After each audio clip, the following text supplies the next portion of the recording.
So hello everyone and welcome to today's episode here on The Sordid Skeptics. Today we're going to be talking about self-esteem and its 6 pillars. I'm your host Shredder Steve and I'm here in studio, in stereo, with my co-host Timmy. Hey guys, thanks for joining us. So you all set for a good episode today? Of course. Right on. We're up to episode 5, so this is actually going to allow us to get on Spotify, which I'm pretty psyched about. So if you're joining us there, welcome. So for today's topic on self-esteem, let's dive right in. Okay, so self-esteem is an essential part of mental health that is not talked about very often. Hearing the term self-esteem, we may have a vague notion that it means something along the lines of having a positive view of yourself or possessing confidence. While those ideas may fit into the overall picture, as we go through the episode, you'll quickly begin to notice that the concept is much more deeper and nuanced. Growing up in the Ontario public school system, we didn't learn much about psychology in general or how to build our self-esteem. While it may be the case that certain teachers assisted in making us feel like competent individuals by encouraging and cultivating our abilities, I still feel that at least a lesson or unit on this subject would have greatly helped many of us who struggled with low self-esteem, especially in our teenage years. Now let's take a look at what it is and what isn't self-esteem. The following material is drawn from Nathaniel Branden's book, The 6 Pillars of Self-Esteem. All right, so before we dive in here, I just want to give a quick shout out to our sponsor. Are you sick of petting your cat? Do you wish there was some way you could save time and money on this tiresome exercise? Well, good news. Introducing the Pet Petter, a revolutionary new way to bond with your pet through the magic of technology. Simply plug it in and watch in amazement as your cat or dog receives up to 85 ppm, that's pets per minute, of loving affection. Think that's amazing? The Pet Petter's industry-leading patent-pending combs adjust to 4 different hair lengths and speeds and are clinically proven not to terrify your pet. Order now and receive not 1, but 2 devices so that both of your pets can receive love in style. Don't be a bedwetter, be a better petter with the Pet Petter. These claims have not been evaluated by the FDA. This product is not designed to diagnose, treat, or cure any illness. Shipping and handling extra. Batteries not included. All right. Moving right on. Thank you for that, Steve. No problem at all. Only the best products here on The Sordid Skeptics. So, first up, let's talk a little bit about the illusion of self-esteem. So, when our self-esteem is low, we're often shaped by fear. A fear of reality to which we feel defective in navigating. A fear of facts about ourselves or others that we've denied, disowned, or repressed. Similar to the concept of the shadow that we investigated in our last episode. A fear of humiliation tied to failure. Low self-esteem is also expressed in the form of feeling hopeless to understand the crucial aspects of reality that we need to deal with. The first step in raising our self-esteem are difficult because we're asked to raise our level of consciousness in the face of emotional resistance, and this can definitely be one of our most challenging tasks. The danger of low self-esteem is that we become prisoners of our negative self-image. We allow it to dictate our actions. We define ourselves as average, weak, cowardly, or ineffective, and our performance will reflect this definition. We may face the problems of life with an attitude of, who am I to know, or who am I to judge, or who am I to decide? So let's talk about some examples in your own life about where you've asked yourself these questions. What do you think? Yeah, so I think for me the first thing that came to mind was when I applied for my current job that I do right now, which is essentially vehicle photography and merchandising. And when I heard about the job, I didn't know much about professional photography or that much about cars, and so I kind of asked myself, who am I to apply for that? But at the same time, I was willing to learn, and I was really desperate for a job and the structure that would come with that. Definitely. So the job seemed interesting enough, and I figured, if I showed enough enthusiasm and applied for it, it would work out. And I've been there for about 4.5 years now, and sometimes you just have to really cope with that imposter syndrome. Yeah, and believe that you can do it, essentially, even though you might not know everything about it or have all the experience. It does have to do with, I think, a belief in yourself and that you can learn and adapt. Yeah, because it seems pretty rare that we'd ever be 100% prepared for those kind of circumstances. You know, as much as we are sort of taught that it's like, okay, well, you just go through public school, then you go to university, and then you'll be 100% prepared for the job market on the other end. And then when you come out the other side with thousands of dollars in debt and realize that, we're not in any way prepared for half of the jobs that are out there. So for me, I think the like even this podcast, like the name of the podcast is sort of a tongue-in-cheek reference to this very concept. It's spelled out sorted, SORDID, to sort of reflect that we're in no way qualified to give people advice or any of this kind of stuff, and we're just trying to work through the same problems as anywhere else, and it helps keep us grounded in the conscious awareness of our own ignorance to prevent us falling in love with the products of our intellect and reasoning. Because I know sometimes if people can take their intellectual products a little bit too seriously, it can definitely interfere with the goal. And I think, I just think on the flip side too, like, I don't think we do this podcast if we didn't think we had something valuable to say at the same time. So I think there's kind of a balance there. Yeah, definitely. Like if we didn't think that there was any value in this, we wouldn't do it, because it not only would be a waste of your time, but it would definitely be a waste of our time as well. But I think we have an imperative to kind of speak up and spread this knowledge, because I think for a while, I think before we did this, it was very easy for me to just think, well, everything I know, everybody else knows. It's common knowledge, right? And then you talk to a few people and you're like, no, people have no idea what any of these concepts are. And it's like, okay, well, maybe I was just far too in my own head and projecting myself onto the world a little bit too much. So, what do we got to lose? Let's at least throw it out there, and, people will either listen or they won't, and we'll see how it goes. yeah, totally. Why not, right? Yeah. Not something to do. It's basically like a freely available Gutenberg printing press that we've come across here on the internet, where the spoken word now has the same reach and duration as the written word. And I think that's very important, because it used to be that if you wanted to get these messages out, you'd have to write a book or something like that and then make multiple copies of it and send it all over the world. But now it's, we can just throw this up there, and whoever has an internet connection can tune in. Yeah, you can learn something on your daily commute. Yes, exactly. And that was the big thing about why podcasts are so interesting and important, is because it's found time. Right? If you're doing the dishes, or you're driving to work, or you're bike riding, or doing these other things that normally you would have to spend, all of your cognitive abilities trying to focus on, now you can throw this on in the background, and rather than listening to music, you can learn some stuff. So I commute for about 10 hours a week. So that's 10 hours a week that I can be listening to podcasts, learning some new things, and it's been life-changing for me. So I figured, if we have this information, maybe we can use it to help other people as well. So moving right along here, many people fool themselves into pursuing fake kinds of self-esteem. And I think this is one of the big problems with the whole self-esteem movement that's been going on since probably the late 80s, early 90s, that we've kind of grown up with our whole lives. Instead of seeking it through consciousness, responsibility, and integrity, we may seek it through popularity, status, material gains, or sexual escapades. Or also those likes, hearts, retweets, and all that other shit they have on social media these days that we derive our self-esteem from, right? Exactly. Instead of valuing personal authenticity, we may value belonging to the proper clubs, the right church, or political party. Instead of practicing appropriate self-assertion, we may have unquestioning conformity to a particular group. Instead of seeking self-respect through honesty, we seek it through philanthropy, as in, I must be a good person, I do good works. Instead of striving for the power of competence, i.e. the ability to achieve genuine values, we may pursue power in dominating or manipulating others. The possibilities of self-deception are endless. Now, there's a couple of things that I want to touch on here that are very important. First one being a term you guys have probably heard kicked around on the web a lot these days called virtue signaling. And this is the idea that you're a virtuous person because you espouse a particular ideology and your words are more important than your actions, which is complete nonsense. It's sort of like saying, well, it doesn't really matter what I do, as long as I espouse the right beliefs, then that must mean I'm a good person. And it's often used as a way of clubbing other people and trying to climb up that dominance hierarchy of virtue by sort of saying, well, I have all the right beliefs, so I must be a good person. Yeah, it just seems there's not much substance behind it.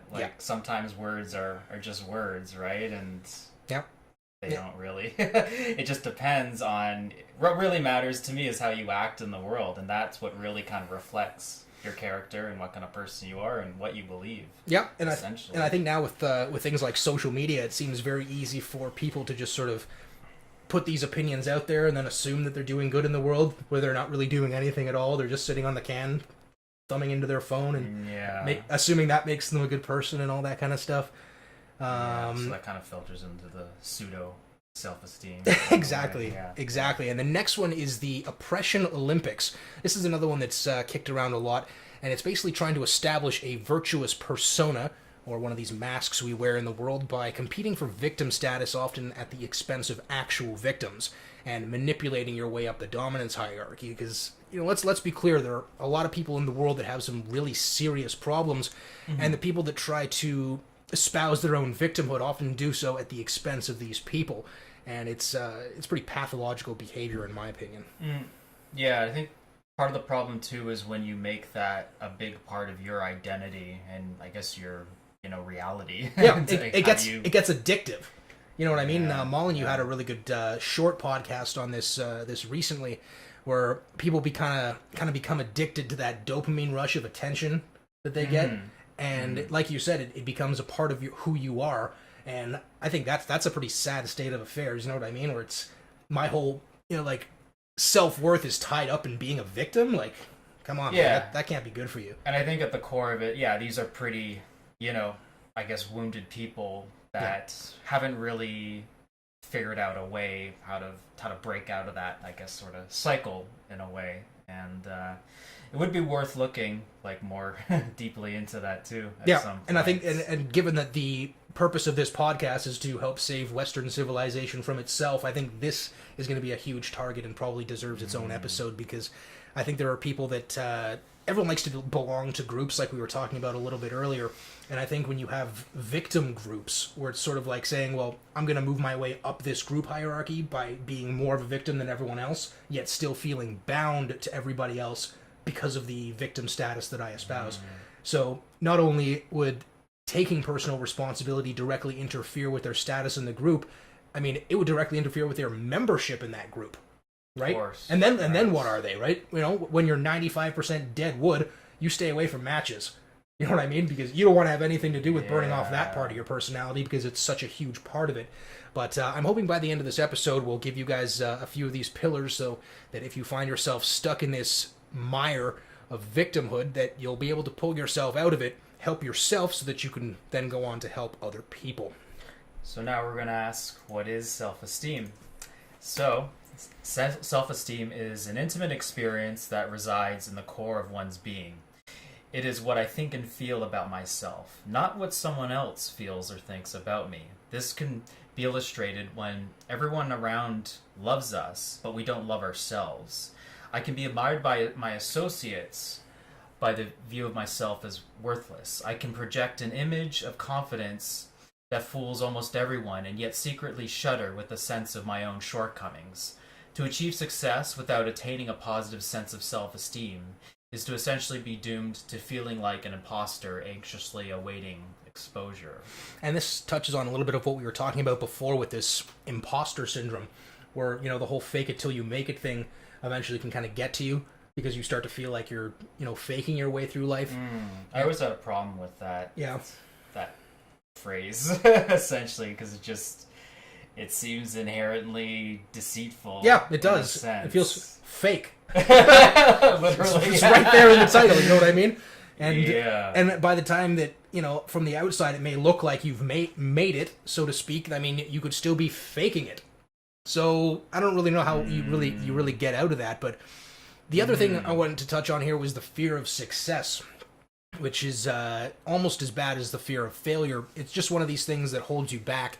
And I know I suffer from this a lot, because I think like, okay, well, what if we do this and it ends up getting really, popular and big? Like, how much more responsibility am I going to have to take on? How many things do I have to cut out of my life to make room for this?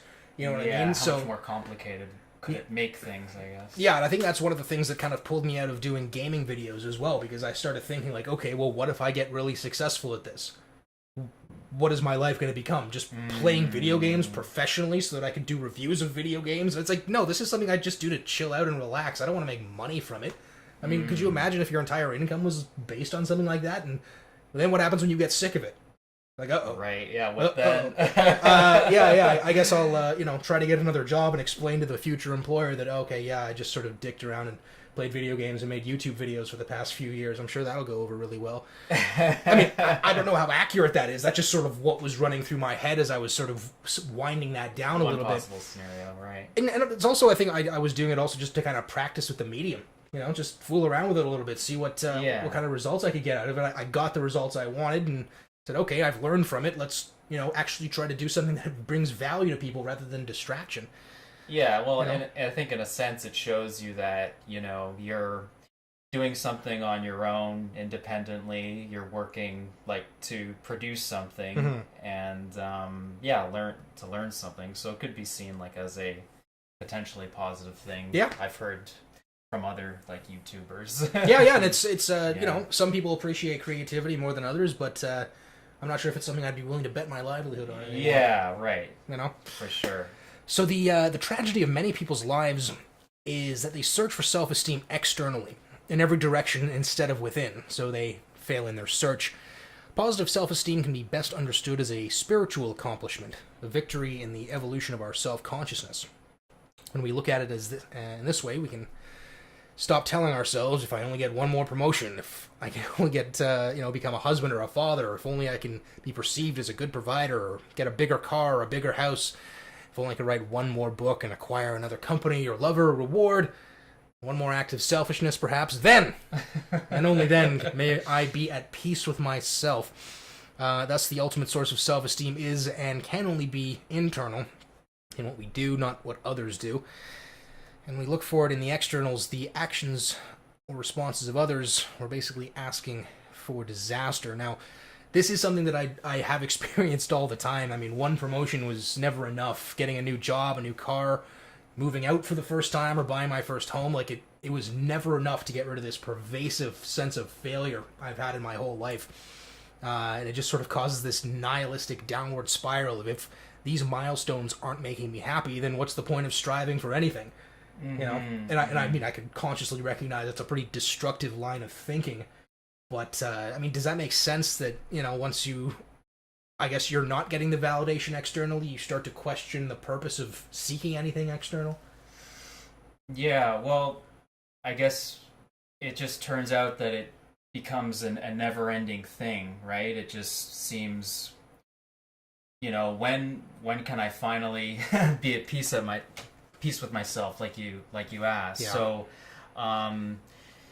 So the essential idea is not depending too much on external things. Now, it doesn't mean that we don't we don't have goals, or that we aim for things, but I guess the idea is that we don't make our happiness depend solely on those other things that may or may not be fully in our control. Exactly, yeah. So right?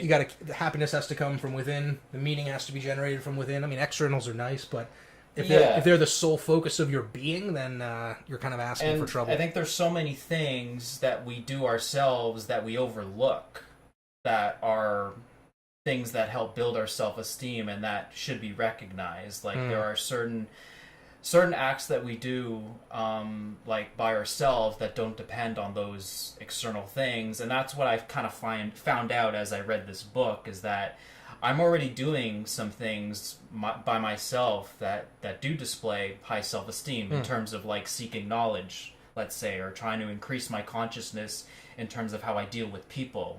Things like those are actually pretty key for self-esteem, and that's what I discovered, as I was researching this topic. So it's things like that too. So maybe we're not quite as messed up as we try to convince ourselves we are. Yes, how about that? Yeah.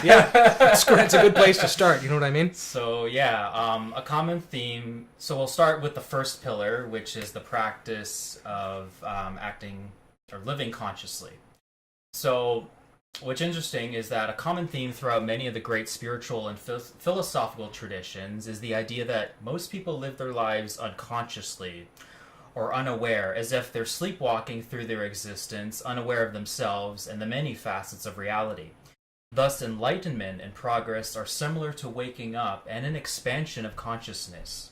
Consciousness is very important because it is our basic tool for survival. Because when we are aware of what's happening in our environment, it allows us to act properly within it or orient ourselves. So in this context, consciousness means to be aware of some aspect of reality. We have the choice of seeking awareness or actively avoiding it, of seeking truth or not bothering, of focusing our mind or choosing to drop to a lower level of consciousness. Essentially, we have the choice to evolve or self-sabotage our means of survival and well-being. We have this incredible but difficult capacity of self-management. So some of the ways we could avoid consciousness or reduce it to some degree might be through the numbing effects of drug abuse or the distractions of video games and pornography. Anything to take us out of reality and place us in one, perhaps, that we feel a little bit more in control of. Yeah. I mean, I hear of, some people who play games for hours and hours and hours on end. And it can be a way, to escape some of the more important problems as well, and just kind of push it off to the side in a way. But yeah, I mean, I'm not saying don't fully cut that off or whatever. I think we do need breaks and some distractions here or there, or else we might kind of and that's what I think. I think there's nothing inherently wrong with them, but like anything that's enjoyable, if it's taken to that pathological degree, it can become destructive. And it's not to say that the thing itself is destructive, it's the fact that there's an opportunity cost associated with everything. And if you're spending 10 to 14 to 16 hours a day on one thing, that thing, unless it's generating a lot of positive value, meaning revenue in your life, then that's one thing. But if you're just doing it and you're not getting anything out of it, that's something completely different. Yeah, exactly. So if we don't bring the appropriate level of consciousness to our life in the ways that we act in the world, we will eventually suffer from a diminished sense of self-esteem and self-respect. It's very difficult to feel competent and worthy under a mental fog, since our mind is our basic tool for survival. The most fundamental form of betrayal is the avoidance of demoralizing facts, which can happen with things like, I know there are signs that our business is falling into worse and worse trouble, but what we've done in the past worked, so let's keep doing that. Or this whole subject is upsetting, and maybe if I just sit tight, the situation will just resolve itself somehow. The budget will just balance itself, damn it. Or what do you mean I drink too much? I can stop any time I want. Mm-hmm. Once you hear yourself saying that, it's like it's not a great situation. So the many choices we make, like being responsible towards reality or not, are added up and stored deep into our psyche, which builds up to a sense of the kind of person we are. The sum of this experience is self-esteem, which is defined as the reputation we acquire with ourselves. Yeah, and that's something that I think we're going to have to keep coming back to, the reputation that we acquire with ourselves. So that's really the crux of the issue here. So living consciously means respecting the facts of reality, which includes the fact of our inner world, including our needs, wants, emotions, as well as those of the external world. This, of course, is in contrast to an attitude that disrespects and disregards reality in the form of something like, if I don't see it or acknowledge it, it doesn't exist. So living consciously also means living responsibly towards reality. We don't have to necessarily like what we see, but we can still recognize it instead of denying it. So wishes or fears or denial, they don't really alter facts. For example, if I desire a new outfit, but I need to pay rent, my desire does not magically transform reality to make the suit a rational purchase. Therefore, when we live consciously, we do not confuse the subjective with the objective. We don't think that our feelings are the perfect guides to truth. Although we can learn from our feelings, and they may lead us to some important facts, we also need reason, reflection, and reality testing in order to use our emotions effectively. So let's talk about some specific ways we can live consciously. So, first one is having an active mind. Primary act of self-assertion, which is the choice to think, seek awareness, understanding, knowledge, and clarity. So this implies self-responsibility, which we will talk about later in the episode. And so the opposite of that would be having a passive mind, allowing other people, institutions, or worse, ideologies to do the thinking for you. Yeah, so you definitely don't want to fall down that rabbit hole, because again, allowing other people to do the thinking for you, it's it's not going to lead to a good result. Yeah, and that's the thing. We have, as humans, we have autonomy, and it's important to just to know what it is you want, I guess, kind of at the core of your being, and what your needs are, right? And away from what your parents or your siblings or your friends, might encourage or whatever. It is, important to think for yourself. Yeah, essentially do that. Yeah. So, distinguish among facts, interpretations, and emotions. For example, if I were to see you frowning, I might interpret this as meaning you're angry with me. I might feel hurt or defensive. In reality, I just may be correct or incorrect in my interpretation. The feeling that I respond with may be appropriate or inappropriate.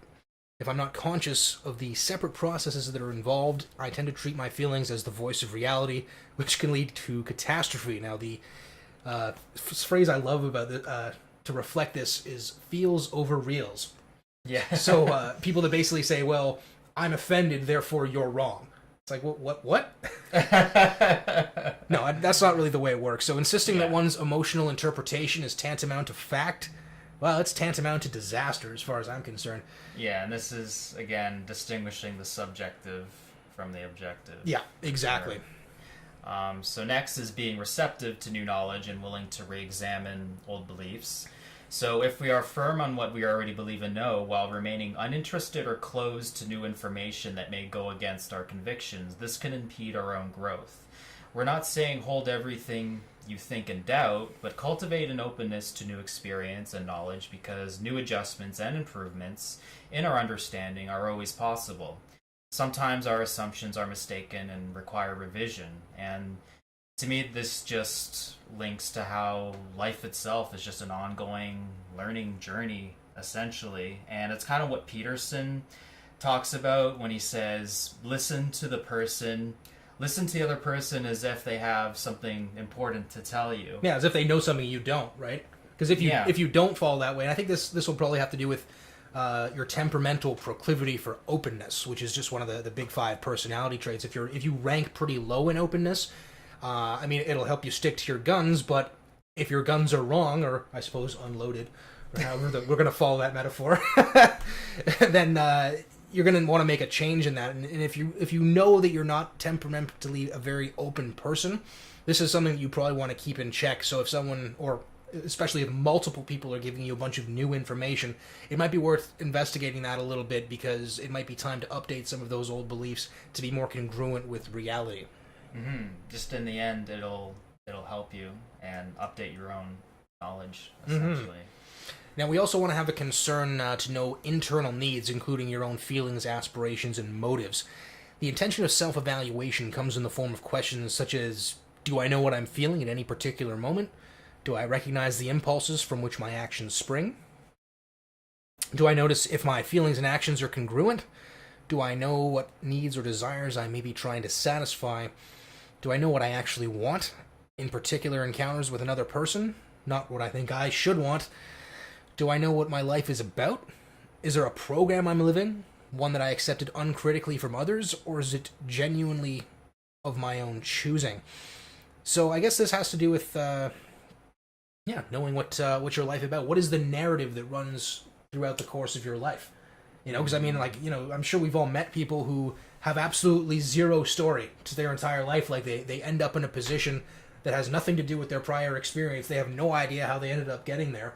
I think Peterson does have an example of that in his book with one of his clinical patients, where she ended up in a position working on some government board that helps to approve business contracts for like building contractors, but she's never been a contractor. She's never worked in the government, has no idea how to run a business, and has no business having anything to do with architecture, yet somehow ended up on this board. And it's like, okay, well, now what? How did you get to this point? No clue.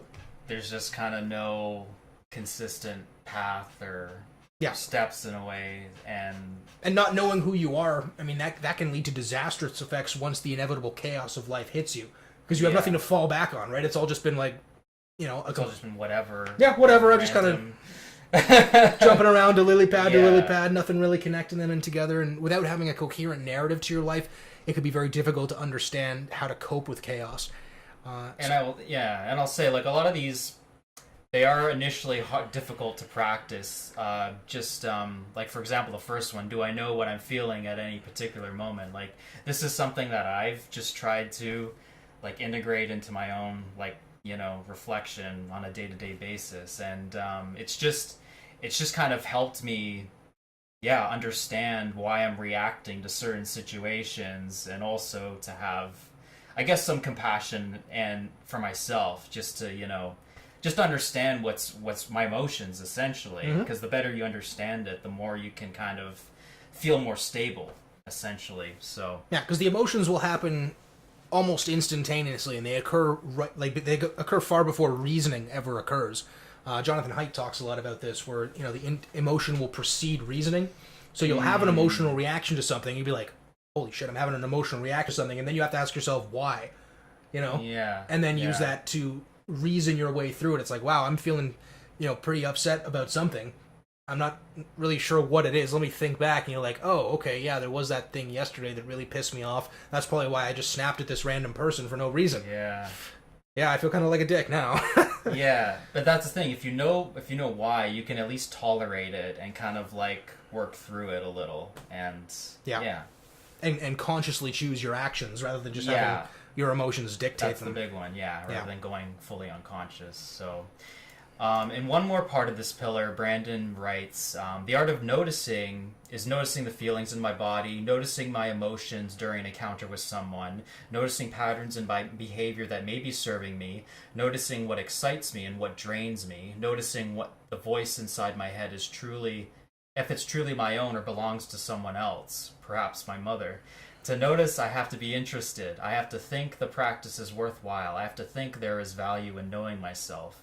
I have to be willing to look at troublesome facts. I have to be convinced that long term, I have much more to gain from consciousness than unconsciousness. Yeah. Now, the one that I really like is noticing whether the voice in my head is my own or someone else's. Because this connects with Freud's idea of the superego, which is the moral, basically the moral or our conscience that tells us what we should or shouldn't do, right? So that can come from a lot of it comes from our parents. And I mean, a lot of times we can be confused as to whether this is something I want, or am I telling myself something that someone else would want for me? So, because there's a big difference in that. And so to be able to distinguish that, I think. Know where your programming comes from.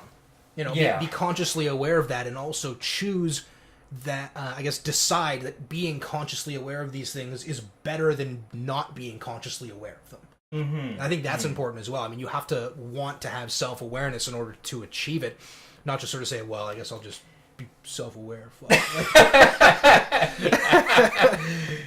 Even though it's a difficult thing. Just, if it's got to be sort of this, like, really grudging process at first, fine, but at least, recognize that you're going to have more to gain from being a conscious individual and living an examined life rather than an unexamined one. There's a lot of value there. So it's well worth it. The next one here is going to be the practice of self-acceptance. So self-esteem is impossible without self-acceptance. Know the difference? Self-esteem is something that we experience, whereas self-acceptance is something that we do. Brandon defines self-acceptance as my refusal to be in an adversarial relationship with myself. To be self-accepting is to be on my own side, to be for myself. The first level of self-acceptance is the part of us that fights for our own life, even when we are in despair. If you're having suicidal thoughts, self-acceptance is what makes us pick up the phone and call for help. It is, in a way, a positive form of selfishness. Okay. Go ahead. On the second level of self-acceptance is our willingness to experience and make real to ourselves, without denying or disowning, our thoughts, feelings, desires, and actions as our own. The willingness to experience and accept our feelings helps by keeping them from having the last word on how or what we do. When we fully experience and accept negative feelings, we are able to let go of them. They have been allowed to have their say, and they leave center stage. To accept is more than simply to acknowledge or admit. It is to experience, stand in the presence of, contemplate the reality of, absorb into our consciousness. So it kind of builds up, a sense of reflection. Definitely. So the third level of self-acceptance is going to be about being compassionate towards myself like a friend. So this kind of reminds me of Rule 2. Treat yourself as if you were someone you were responsible for helping. That's right. Yeah. In the old Very Petersonian Bible, you know? So, for example, if I do something I'm ashamed of, self-acceptance does not avoid reality or argues what is wrong is really okay, but looks into the context in which the action was taken. Self-acceptance wants to understand the why. It wants to know the reason why something that is wrong or improper felt sensible or appropriate, or even necessary at the time. So we need to understand the internal factors that prompted the behavior. There is always some context in which the most offensive actions can have their own kind of sense to them, which does not mean they're justified, but they can at least be understood. So after I take responsibility for what I've done, I can dive deeper into the context. A good friend might say to me, "This was unworthy of you. Now tell me, what made it feel like a good idea, or at least a defensible one?" This is something we can say to ourselves. Now, of course, the Kathy Newmans of the world might come around and say, "So what you're saying is we should just accept and embrace the worst parts of ourselves and just move on like nothing happened, eh? Is that what you're saying?" Well, no. Well, no! That's not what I'm saying at all! So yeah, this is not the idea that, we're just taking the worst parts of our personality and just saying, "Yep, I'm just an evil dick, and that's just how it is." But it is sort of acknowledging that, yeah, I was kind of an evil dick in that moment. I should probably work on that. But if you don't have that self-acceptance part of it, you're just going to deny and be like, "No, I wasn't an evil dick." And then nothing changes. You know what I mean? So if you don't accept, or at least acknowledge what actually is going on, then there's going to be no impetus for change. And context is key. Like what was happening in the situation, what triggered the behavior or whatever, and getting a bigger kind of view of things. Yeah. So self-acceptance is actually a prerequisite for change and improvement, partly because accepting doesn't necessarily mean liking. It also doesn't mean we cannot imagine or wish for changes or improvements. It means experiencing, without denial or avoidance, that a fact is a fact. For example, even though you might not like everything you see in the mirror, you can still say, "Right now, that's me, and I don't deny the fact, I accept it." And that is to respect reality. So it's kind of like a stepping stone to improvement. It's not just saying, everything's okay and just, denying things that we need to fix, right? It's the journey of 1,000 miles begins with a single step kind of thing. But if you're just like, "No, I'm not walking 1,000 miles, fuck that," it's never going to happen, right? Yeah. All right, so pillar number 3, this is going to be the practice of self-responsibility. So with this, we recognize the importance of having a sense of control over our existence in order to feel competent, capable, and worthy of happiness. This requires a readiness to be accountable for one's actions and the attainment of their goals, which also means that they take responsibility for their life and well-being. Very, very important. The practice of self-responsibility means being responsible for the achievement of your desires, your choices and actions, the level of consciousness you bring to your work and relationships, your behavior with other people, coworkers, associates, customers, spouse, children, and friends. It also means being responsible for how you prioritize your time, the quality of your communication, your health and fitness, your personal happiness, accepting and choosing the values by which you live, and lastly, raising your self-esteem. And I think this goes in opposition to just blaming other people or other factors or, other things out there. It's more, taking control for yourself, essentially. Yeah. I would say. And if I had to put this into one sentence, the best way I could probably put it would be that no one is coming to save you. You're on your own. You got to carry this burden. You got to pick up your damn cross and bear it. You know what I mean? Damn right. Because at the end of the day, nobody is going to be responsible for you. We're not kids anymore. I mean, if you're a kid, obviously there's people responsible for you. But if you're a kid and listening to this podcast, go watch cartoons or something. You know what I mean? There's too much swearing in this podcast for kids, I think. So at the end of the day, it's up to you. Yeah. Well, yeah. If they want to listen to it, I don't care. One extra download. Yeah. So, self-responsibility is the idea that nobody owes us fulfillment of our wishes. It's up to us to discover our desires and how to satisfy them. It's also up to us to develop and carry through on our action plan. If I'm unwilling to take responsibility for the attainment of my desires, they're not really desires, more like daydreams.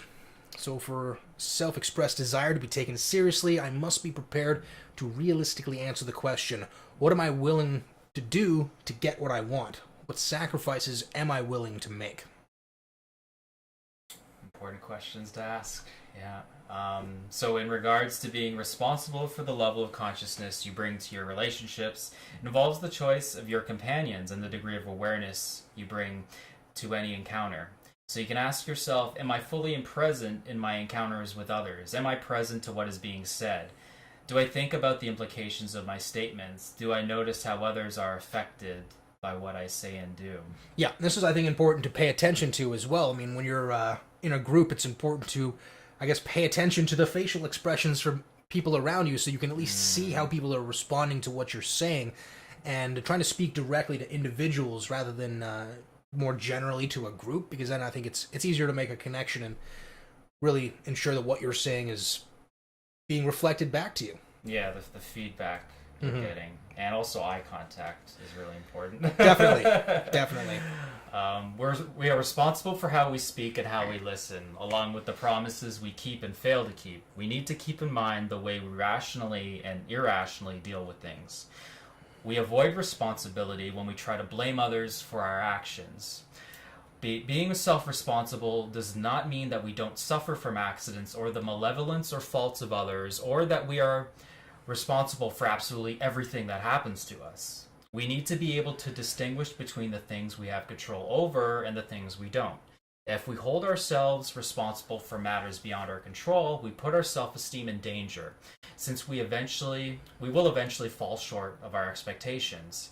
If we deny responsibility for others that are within our control, if we deny responsibility for matters that are within our control, we will again risk lowering our self-esteem. Yeah, so it's important to take, know what it is that you can control and know what it is that you can't, and then hopefully have the wisdom to be able to distinguish between those two. Yeah, because I've had this automatic thought process where I tend to blame myself if somebody's unhappy with something like in the house, or it's just a constant self-blaming mechanism, whereas I've been working hard to distinguish that, and that's helped me. That's what's kind of a big part of my therapy as well too. Yeah. Just trying to distinguish what I'm responsible for and what I'm not, and what are other people's reactions, and how that kind of all comes together. Yeah, because I think it's pretty easy to see what a lack of responsibility looks like, but I think having too much responsibility to the point where you're responsible for things you can't control, that can be just as detrimental to you, because at the end of the day, there's a lot of things that you don't control, and thinking that you do, while being a little bit narcissistic in some regards, because you're thinking you can control all this stuff you can't, it can also really drive you down because you can't control the outcome, right? So trying to think that you can, you're obviously going to blame yourself if it doesn't go right, but if you're able to kind of step back a little bit, being like, I can't be responsible for that because it's out of my control, then regardless of what the outcome is, you probably won't hold yourself personally accountable for it. It's more rational, and if you keep telling yourself certain things are your fault that they're not, it's just going to accumulate more and just build up more anxiety and depression, I would say. Yep, self-resentment perhaps. Yeah. So pillar 4 is the practice of self-assertiveness. Self-assertiveness means honoring our desires, needs, and values while seeking appropriate ways to express them. The opposite is hiding ourselves and avoiding confrontation with those who have different values, or to please, placate, or manipulate someone, or simply to belong.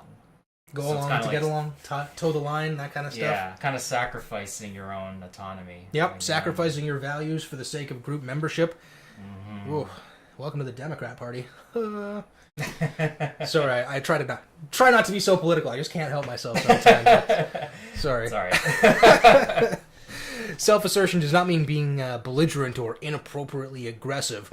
It doesn't mean pushing it, to the front of the line or knocking other people over. It doesn't mean upholding my own rights while being blind and indifferent to everybody else's. It simply means the willingness to stand up for myself, to be who I am openly, to treat myself with respect in all human encounters.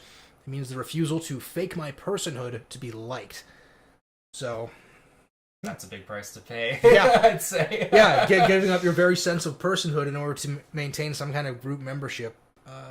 Yeah, sounds like the the deal with the devil, so to speak. I will give you the world as long as you screw over everybody else. It's like, probably not a deal you want to take. And I liked what it said about also it doesn't mean belligerence or just, Yes. being too aggressive and arrogant. Because that stuff for me, like, really, really bugs me for sure. Exactly. So, I mean, there is a sort of a limit to how much you can assert to yourself Yeah, before crossing that line. Yeah, they call it polite society for a reason. You know, you know what I mean? It's not, you can't just be a dick and be like, hey, I'm just, expressing myself, man. It's like, that's not really what we're talking about here. So it's the idea of living authentically, to speak and act from our most innermost convictions and feelings as a way of life. Appropriate self-assertiveness pays attention to context. The forms of self-expression appropriate while playing on the floor with a child are a lot different than, might be appropriate in a staff meeting, for example. Like, I guess when that example you had in there, I was thinking of, being in a staff meeting and someone's kind of getting all heated and you're like, oh, do you need a nap? Probably not going to go over so well, Probably not. And at the end of the day, if your kid is kind of throwing a bit of a temper tantrum, threatening him with a write-up on his permanent record might not be the most effective either. So, pick your poison, right?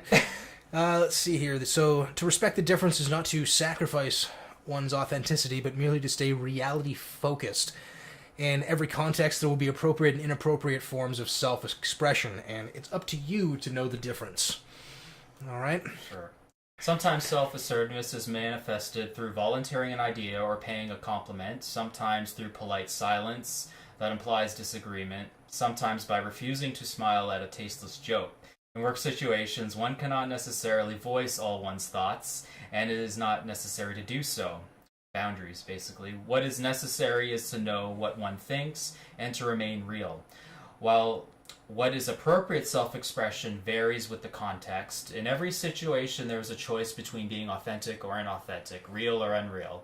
If we do not want to face this, of course, we will deny that we have such a choice. We will assert that we are helpless, but the choice is always there. So the first and basic act of self-assertion is the assertion of consciousness. This entails the choice to see, to think, to be aware, to send the light of consciousness outwards toward the world and inwards towards our own being. To ask questions is an act of self-assertion. To challenge authority is an act of self-assertion. To think for oneself and to stand by what one thinks is the root of self-assertion. And it should not be confused with mindless rebelliousness. Self-assertiveness without consciousness is not really self-assertiveness, it's more like drunk driving.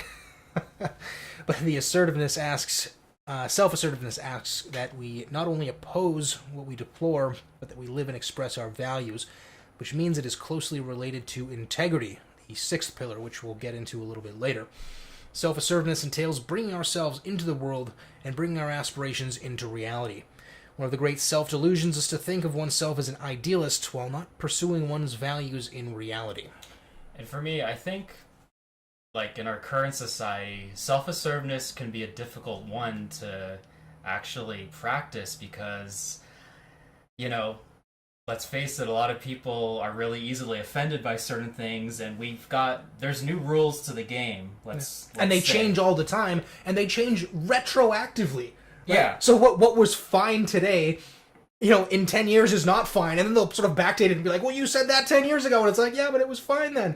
It's like, nope, you're still crucified. And the problem, that's the problem, is dealing with the blowback at times. Yeah. And there's a lot of self-censorship that will come into this, right? Where it's, we're going to restrain ourselves from speaking because not only do we have to think, is this going to offend anybody now? It's like, is this going to offend anybody in 10 years? Right. And that's a really difficult way to live, because we have to be able to speak the truth to be able to think, right? So the people that want to censor what it is that you say, at the end of the day, they want to change what it is you think. Because if you're not allowed to discuss these ideas, it's much safer to just adopt their damn ideas, and that's no way to go through life. Yeah, and if you can't discuss it, you can't figure out what's the actual proper way. Yeah, suss out that nuance a little bit, right? Mm-hmm. It's like someone has an idea, it's like, okay, well, I guess if we were to just ban the idea from public discourse, the idea doesn't go away, it just gets driven underground. Where, the sunlight of, reasoning and truth is not allowed to be shone on it, and then it'll just get worse and more pathological, the less it's allowed to be discussed, right? Mm-hmm. We see a lot of this with people trying to deplatform speakers and ban people from campuses, like how Ben Shapiro, they had to spend $600,000 on security so that this sort of like milquetoast mainstream Jew could come talk about normal conservative ideas. He's like the least controversial person on the planet. But they're like, nope, there's going to be all these riots and stuff, so we have to spend $600,000 to protect him from, I guess, Antifa and all these other crazy left-wing activists. And, he was there like a year and a half prior, and there was no problem. So it seems to be a problem that's getting worse and worse and worse. And I think a lot of it's probably fueled by the media. But that's, again, a topic for another time.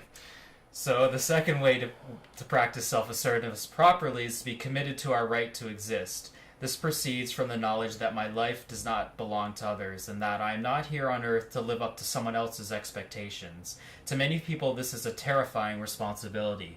It means their life is in their own hands. It means that mom and dad and other authority figures cannot be counted on as protectors. It means they are responsible for their own existence and for generating their own sense of security. Also, to practice self-assertiveness consistently, I need the conviction that my ideas and wants are important. Unfortunately, this conviction is often lacking. When we were young, many of us received signals conveying that what we thought and felt or wanted was not important. We were taught, in effect, what you want isn't important. What's important is what others want. Perhaps we were intimidated by an accusation of selfishness when we attempted to stand up for ourselves. It often takes courage to honor what we want and what we want to fight for it. For many people, self-surrender and self-sacrifice are far easier. They do not require the integrity and responsibility that intelligent selfishness requires. Yeah, so and that's a good distinction there, intelligent selfishness. Because we all know what selfishness is, but I think intelligent selfishness is a good way to encapsulate the idea of practicing appropriate self-assertiveness.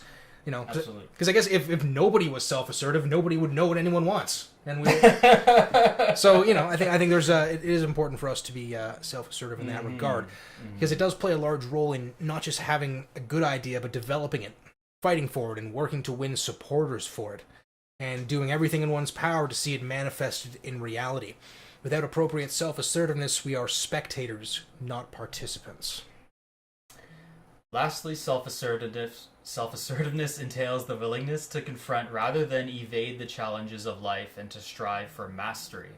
When we expand the boundaries of our ability to cope, we expand self-efficacy and self-respect.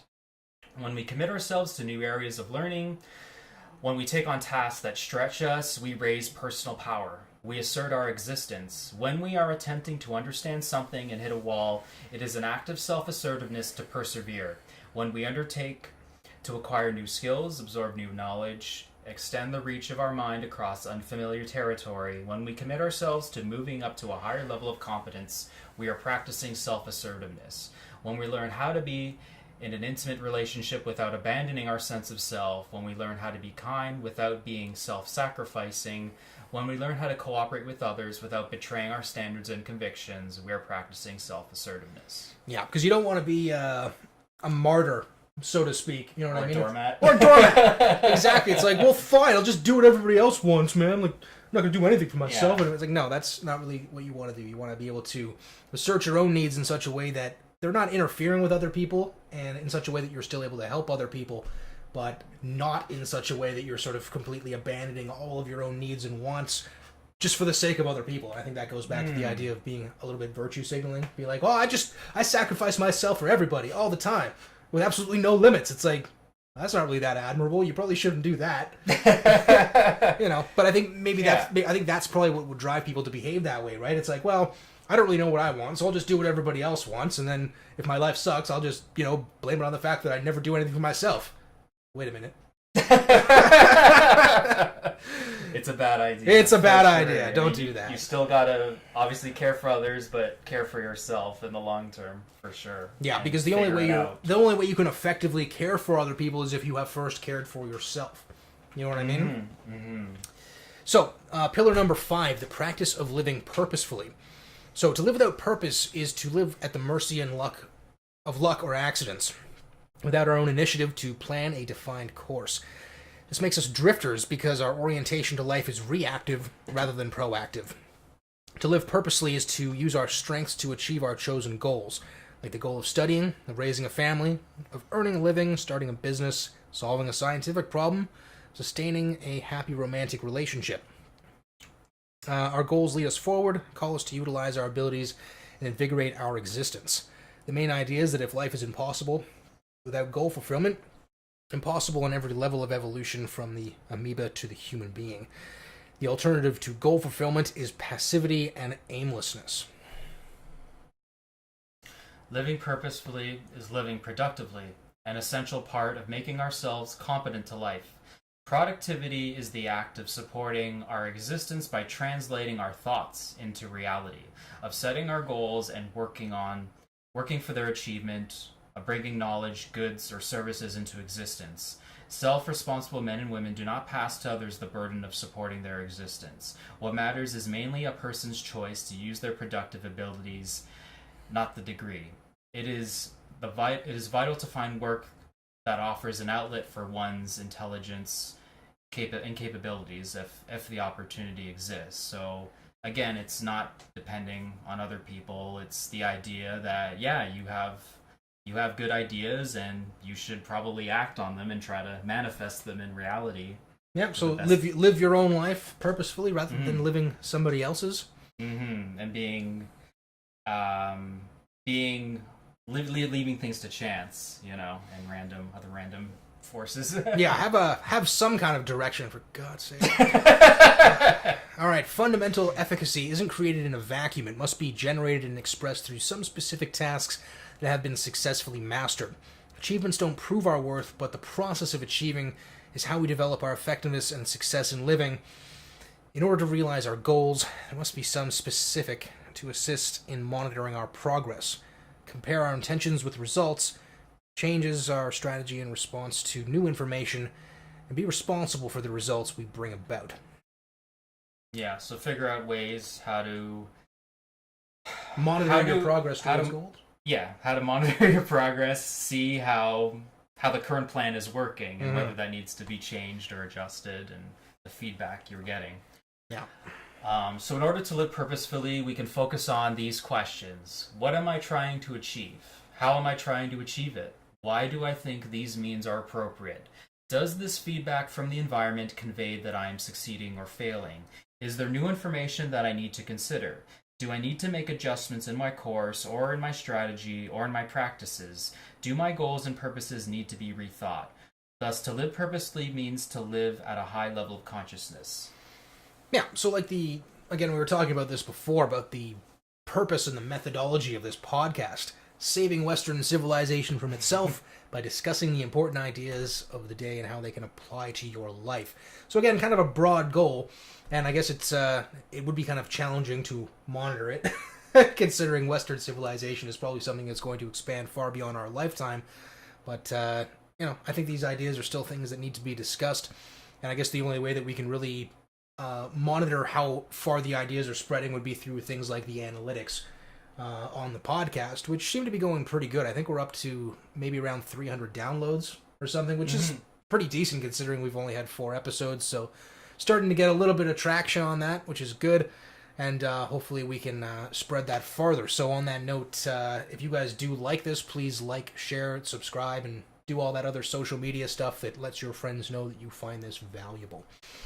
So, living purposefully and productively also requires the practice of self-discipline, which is the ability to organize our behavior over time in the service of a specific task.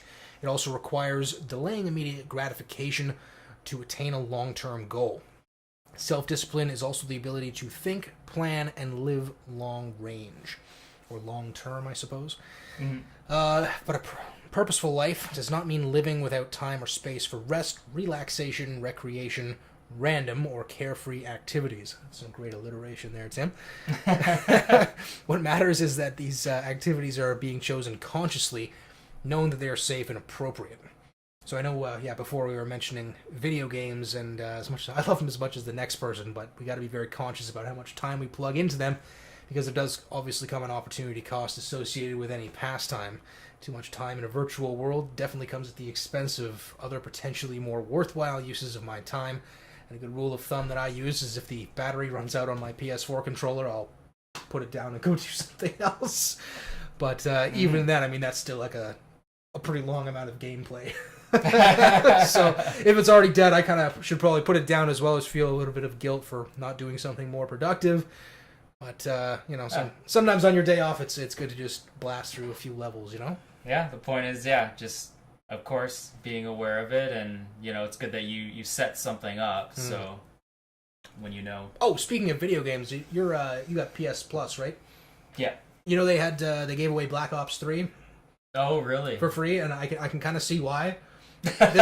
It was so stupid playing through this game. I couldn't believe it. Like, one of the they have all these like cybernetic abilities. Like, one of them is to release these like nano fireflies that go and like hunt down all the enemies. And I'm like, okay, so you guys just wanted to put fucking spells in Call of Duty, and and this is fireflies that go and attack your enemies. Like, I don't know who the hell came up with these stupid ideas, but it was really dumb, and I can see why they had to give it away for free. But again, this is a series that's been going on for however long. How many iterations of the same game could you do without trying to switch it up? So I can appreciate the creativity, but I still thought it was kind of silly. Yeah, maybe they're lowering the skill ceiling. A little bit, yeah. Fireflies, come on. I stopped after Black Ops 1, to tell you the truth. Yeah. The multiplayer was just too chaotic for me, and I'd agree, yeah. I think Battlefield's better. Oh, way better. And then if you really want to step it up, you guys should check out Arma.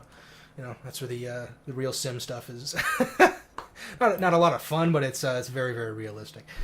Anyway, back to the actual topic we're discussing here. Pillar number 6, the practice of personal integrity. Take it away, Tim. All right. So Brandon defines integrity as the integration of ideals, convictions, standards, beliefs, and behavior. When our behavior matches with our declared values, when ideals and practice match, we have integrity. Before integrity comes the need to look at principles of behavior, moral convictions, about what it is and what is not appropriate, which are judgments of right and wrong action. When we behave in ways that go against our judgment of what is right, we lose respect for ourselves. If this becomes habitual, we trust ourselves less or cease to trust ourselves at all. Yeah, now, you may be able to lie to other people, which, by the way, you probably shouldn't, but you can't lie to yourself, at least not for very long. And you're going to be paying a very, very steep price for those lies. If you've been paying that price for years, it may be time to cut up that credit card of soul-annihilating self-deception and orient yourself towards the truth. Trust me, you'll respect yourself a lot more for it once you do. Well said. Fundamentally, personal integrity entails such questions as, am I honest, reliable, and trustworthy? Do I keep my promises? Do I do the things I say I admire? And do I avoid the things I denounce? Am I fair and just in my dealings with others? Yeah, don't say anything that makes you feel weak.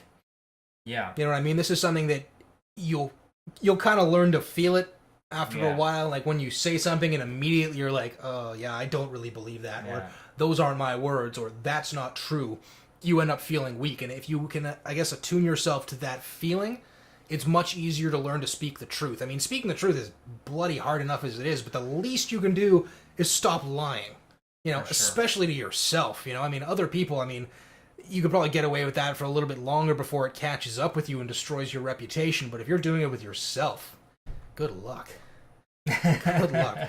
So at times we may find ourselves caught in a conflict between different values that clash in this particular context, and the solution may be far from self-evident. Integrity doesn't guarantee that we're going to make the best choice. It only asks that our effort is authentic in finding the best choice. That we stay conscious, stay grounded in our knowledge, and call on our best rational clarity, take responsibility with our choices and the consequences, and refusing to escape into a mental fog. So consider what a lapse in integrity means. This can be in the form of, if I act against what I think is right, if my actions clash with expressed values, then I will act against my judgment. I betray my mind. Hypocrisy is inherently self-invalidating. It is a mind rejecting itself. It corrupts our sense of self and damages us in a way no external disapproval or rejection can. That's heavy. A mind rejecting itself. That's a big deal. Yeah. Sure. Yeah, where it's sort of like I'm trying to think of some of those old Windows errors you'd get, where the programming would be so self-contradictory, the whole system just crashes. It's like a fatal error or whatever that, Yeah. Those errors we used to get back in the day. But, Windows 95. Windows 95, yeah. Blue screen of death. No, hardware doesn't like it. But corrupting our sense of self and damaging us in a way that no external disapproval or rejection can. Because I mean, I guess you can't really get away from your own rejection. That's what I was just gonna say. You can't get away from it. Like if you're selling yourself snake oil, you can't just up and move to the next town to rip off a bunch of unsuspecting rubes in the same way you did in the first town. You know what I mean? Yeah. If you're carrying those lies with you everywhere you go, and it'll just eat you up. Unless you've made yourself so numb, or your avoidance and repression is so high that you just don't care anymore. Yeah, there are pharmaceutical solutions if if you need to be able to cope with your own lies. I mean, you can become an alcoholic, or cocaine, I think, or heroin. These are pretty effective strategies if you want to really... This is bad advice. Let's move on. It's a bad idea. So, if I tell my children about honesty but lie to my friends and family, if I become righteous and indignant when people do not keep their promises to me but ignore my commitments to others, if I ask for salary sacrifices on the ground of hard times and then give myself a gigantic bonus, then I may evade my hypocrisy and produce many rationalizations. But the fact is that I'll hurt my self-esteem in a way that no rationalization can resolve. If I'm uniquely situated to raise my self-esteem, then I am uniquely situated to lower it. Yeah, and that ties into our self-management, essentially. So, this last part here, this is pretty important, guys. So, one of the great self-deceptions is to tell oneself, only I will know. Only I will know I am a liar. Only I will know I deal unethically with people who trust me. Only I will know the lack of desire to keep my promise. The implication is that my judgment is not important and that only the judgment of others counts. But when it comes to matters of self-esteem, I have more to fear from my own judgment than from anyone else's. In the inner courtroom of my mind, mine is the only judgment that counts. My ego, the I at the center of my consciousness, is the judge from whom there is no escape. I can avoid people who have learned the humiliating truth about me. I cannot avoid myself. The essence of guilt, whether major or minor, is moral self-reproach. I did wrong when it was possible for me to do otherwise. Guilt always carries the implication of choice and responsibility, whether or not we are consciously aware of it. For this reason, it is imperative that we be clear on what is and what is not in our power. What is and what is not a breach of integrity. Otherwise, we run the risk of accepting guilt inappropriately. Yeah, so the essence of guilt being that implication of choice and responsibility. It's like, not only was I responsible for making the right choice, but I definitely chose to make the wrong one. You know what I mean? Like if, I guess I'm trying to think of an example of like driving down a dark road and then, I don't know, hitting a deer or something that you didn't see to the last minute, you're probably going to feel a lot less guilty about that than if it was the middle of the day and you could see it for 2 miles down the road, and you drive and you just smack right into it. You'd be like, well, I guess I could have avoided that deer, but I definitely chose not to. That's going to make you feel a lot worse than if it's just something comes out of nowhere that you couldn't see, you had no responsibility for, and you didn't really have a choice. Yeah, you know what I mean? For sure. I've actually got a real-life story that happened a while ago. Basically, I was going out to the movie with a buddy of mine, and we were driving around looking for a parking space, and we were going around for 20 minutes. So finally, I found a space, and it was right in front of this house, and my car was basically blocking their driveway. Ooh. And I saw their car, but I thought I saw pylons, so I wasn't sure if they were actually gonna leave or anything. So we went for the movie, and then I came back. I had a parking ticket, and they wrote me a note saying, "Thanks for ruining my family's Sunday. Watch where you park next time. I could have had you towed, but I didn't." Oh, and he did you a favor too. That's so bad. Yeah. So I felt horrible about that. Yeah, and that sucks. I was in shame too, and I wasn't going to go talk to him. But I thought of trying to do something to make it to balance the equation and do something for them. And a few days later, I bought them some gift certificates to the movie, and I approached the owner who owned the house, and I told him who I was, and he appreciated me coming up to him and apologizing him, and said I was very honorable, actually. Nice. And I gave him the tickets, and he wasn't almost going to take them, but then I was like, "Come on, here, it's for you, you're in family," and he took it, and he was really a nice guy, actually, and he it had a good ending. Yeah, so, that's awesome. That's a good story. Yeah. So yeah, that's the thing. Like when you got to listen to your hunches and listen to when your mind tells you this is probably going to be a bad idea. You should really, pay attention to that and help avoid future catastrophe and guilt and such. Pay your debts. Your soul will be forever grateful for it. Mm-hmm. You know what I mean? Because otherwise, that'd be something you'd have to carry around for a long time. I was kind of a dick to these people, and I didn't do anything about it, even though I probably could have done something, anything. And you ended up doing that. So then you're not going to be.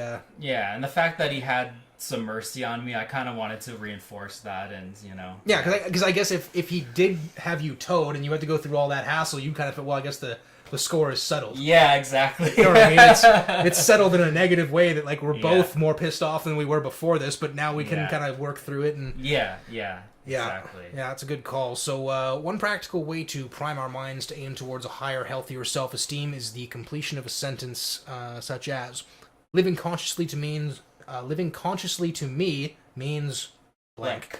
Yeah. If I bring 5% more awareness to my activities, blank. If I pay more attention to how I deal with people, blank. Self-acceptance to me means blank. If I accepted responsibility for my own existence. So the idea is basically to use the sentence stem and then come up with as many answers as you can for 5 minutes. And I did practice this for a little while, and it does help you, become more conscious of your actions and, gear your behavior towards that, higher self-esteem. So, yeah. So, just to recap a little bit here, self-esteem in one sentence would be our reputation with ourselves. We have a reputation with everybody else has a reputation with us, but this is something that's very internal, and it's obviously not something that you can get away from or something that you can cheat with, because you're the one that knows all of your dirty secrets and all of the choices that you've ever made up until this point. So what is your reputation with yourself, and how are you going to improve that? And hopefully through this episode you've caught on to some methods that you can use to raise your self-esteem and start to balance that essentially, and also recognize maybe some of the things that you already do that help that. Yeah, that's important. So you don't want to be, I guess, backtracking and going over stuff you've already done. It's much easier to focus on the things that aren't going so well so that you can bring everything up level. So, again, the 6 pillars. We got living consciously, self-acceptance, taking personal responsibility, being self-assertive, living purposefully, and having personal integrity. So what about some of the costs associated with failing to do this? So I'd say sense of emptiness, instability. It could bring on depression and anxiety without even knowing why. High sense of guilt, I suppose, and probably more negative life outcomes in general.